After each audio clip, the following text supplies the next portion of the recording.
Good day, folks. This is Greg Judy, Green Pastures Farm. Stay down, puppy. Yeah. There's a little big boy. Tim Big Boy's just cranking. He's our lead dog. Hey, how you doing, fella? Come here. Yeah. So we're doing a florid move. We've got some bulls in here with the sheep. Bulls are over the hill there. They'll be coming here in a minute. The sheep are they're still starting to lose their coats. Most of them have lost them. There's a few patches on them. Look at them go. Folks, we got over here this morning. Now these sheep are on 2-day moves. That's what we're doing right now. We've got a lot of things going on the farm, and we were at 1 day, we're at 2 now.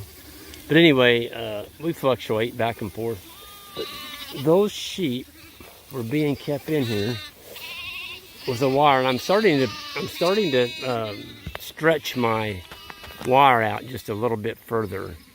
And when I've done that, of course, I've got more spacing between my posts. And every single sheep was still in this paddock. And I mean, they've got this. They're still foraging here, though. In other words, they didn't get hungry. I'm sure the bulls are appreciative of being moved today. I'm going to give them a war whoop. Woo! Yeah! Yeah! I don't think the bulls could appreciate being sheep. That's not their call. But, yeah, we're done lambing. That was all done about a week ago. I think there was 1 or 2 stragglers, but we gave him the rest of this paddock today. Boy, here they come. It's so fun to watch the baby lambs run. They do a hopping thing. The grass is so tall in there, people go, but Greg, that's kind of tall for sheep, you know, to be turning sheep into. And some of those lambs are bawling because they can't see their mother. The grass is that tall. There's a really nice section of forage here. They're going to be on this for 2 days, and we're moving them on to a beautiful farm that's had about 45 days rest. Yeah, no, I'm sorry about that. 35 days. But it's completely recovered, and I'm going to definitely want to do a shot on that to show how it's come back. But you see the sheep are going after a lot of the leaves here. They like leaves. I mean round leaves like clover. They're eating the tops. You see those sheep? They're just getting they're eating the seed heads like lollipops. See that? Look how fast their mouths move. I'm just gonna be quiet here and watch. Look at that little guy behind there. That's one of the new ones. He's kind of nibbling a little bit. Yeah, that was the last lamb that was a lamb. That lamb's only like maybe 3 days old.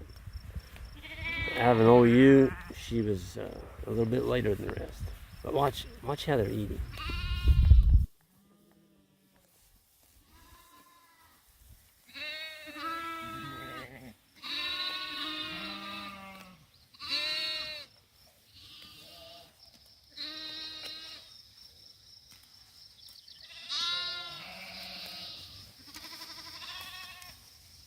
Did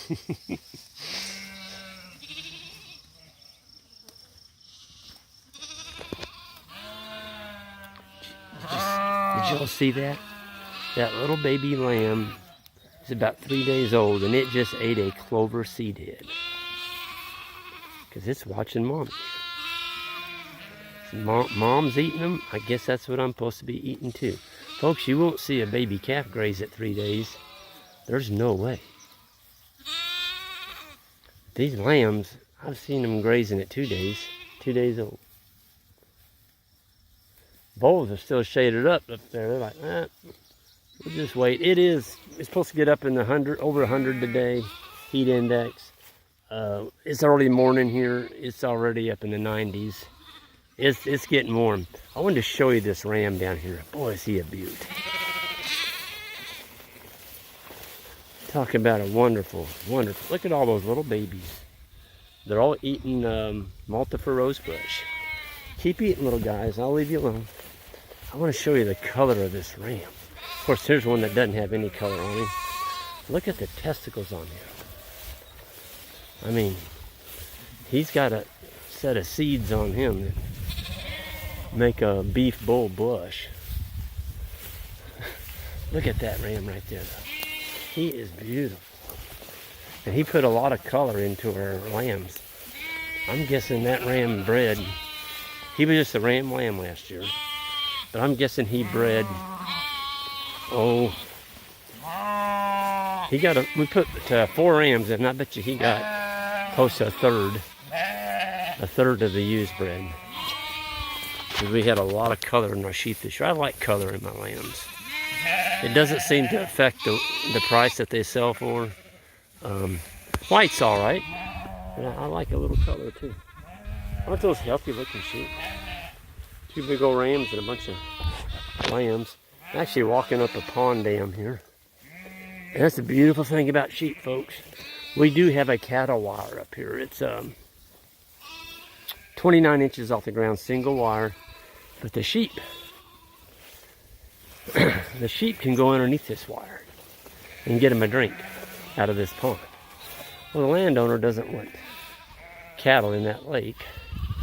I'll back up. I'll say it's a pond. I get kidded all the time.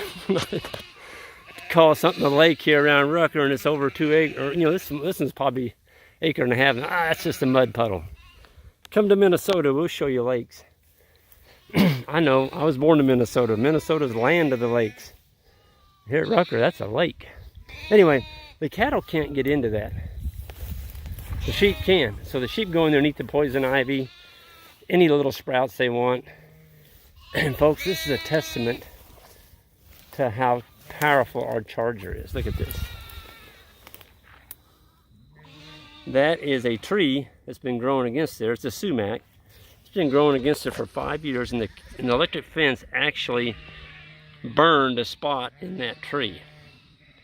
You don't want to touch that fence. I just tested it yesterday, and that was pushing about 8,000 volts. Never shut your charger off. That's the key. Just don't shut it off. Folks said, well, I'm not going to mess that electric fence. You got to keep all the brush off of it. Really? Look at all the brush on here. There's a young tree touching that. Sumac.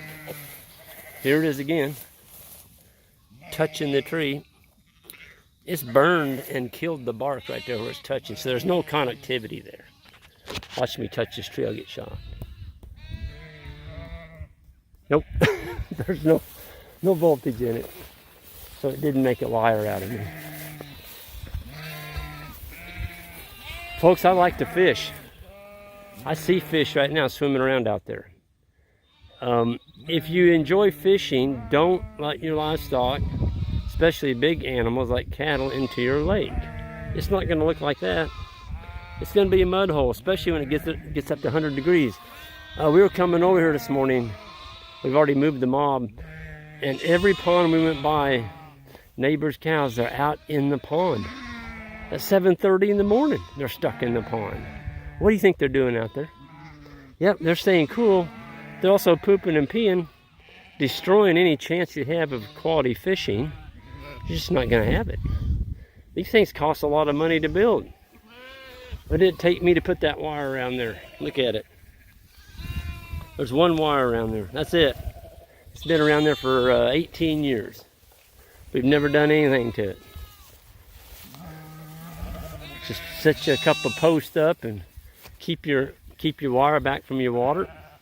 Let the sheep go in there to drink, and just keep the cattle out.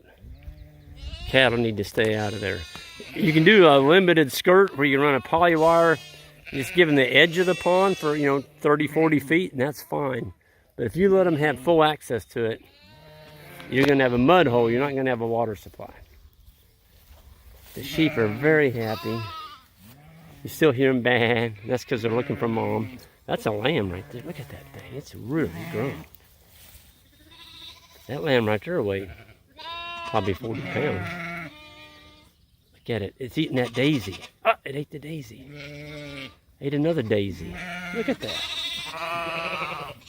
That calf is a daisy. That lamb is a daisy eating fool. Look at that. Sucking them right up. Why are they eating the flowers? The flower head. It's because it's got a really high bricks in it. There's a lot of sugar content in there. And here comes another beautiful lamb.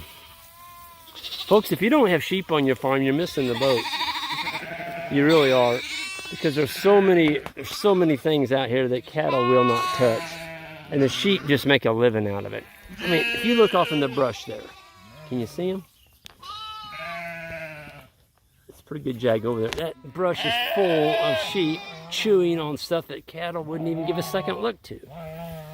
So you're taking all this junk, if you want to call it that, junk stuff, and the sheep are turning it into lamb. Something you can sell. They're growing meat. Here comes little Junior. I love this lamb right here. He's got the black ears. There he goes. I'll name him Black Ears.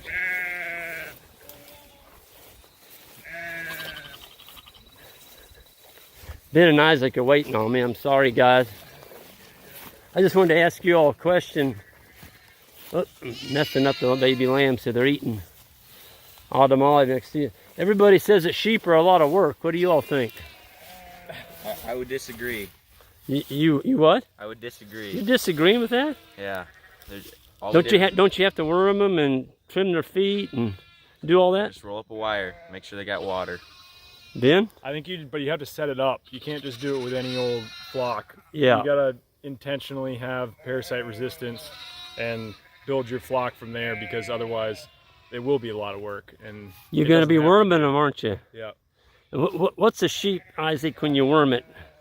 It's just a lot of work, and it's a lot of money. You're not making anything from it. Yep. And we call that kicking the crutches out from underneath sheep. Yeah. As you take the crutch out, there's going to be some of them that can't handle that. And Ben, those are the ones we sell, right? Yeah, exactly. It might be hard in the beginning, but it'll save you a lot of work in the long run. That's right. Sure. That's right. With sheep, you've got to keep the animals that adapt to your environment and go on. And the ones that don't, they go on down the road. So we have a really low maintenance animals here. You can see them all in the brush over there. Those are all lambs. They're just eating brush. Cattle won't give that stuff a second look, but those little lambs are in there denuding all that. So the way to control brush is to remove the leaves. You can go out there and cut that thing right there at autumn olive. You can cut it. If you don't put animals on it, it's going to come back mad. It's going to have 40 more limbs on it, and it's just going to keep coming back, keep coming back, keep coming back. So you can brush hog your fields until you run out of fuel. But you put animals on it, you can control it. So I've changed my mind a little bit on these invasives. We don't want to kill them, we just want to keep control of them. Because if you kill them, you don't have any sheep feed. So don't let them take your farm over. Put some sheep on them and things will be good. And with that, I'm going to sign off. We're in the middle of a beautiful morning here. It's getting hot. We need to get moving. So everyone have a great day. And we'll see you down the road, and hit that like button on the way out.